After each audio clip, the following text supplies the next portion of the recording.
வெங்கடக்கரப்புல யானை புண்ண மாதிரி ஆயிப்போச்சு.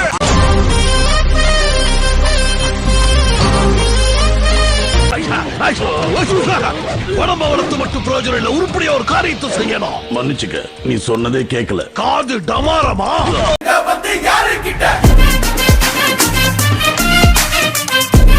நான் ஒண்ணுமே இல்ல நினைச்ச பொட்டியை தூக்கிக்கிட்டு ஷுண்டு டோக்கியோ போறதா பிளாக் என்கிட்ட போன் பண்ணி சொன்னான். அசியாமன் இல்ல கிணச்சி பின்ன அந்த பொட்டிக்குள்ள சூப்பை ஊத்தி மூடி வச்சிருப்பாங்க. நான் உங்ககிட்ட சொன்னேன் இல்ல இல்ல.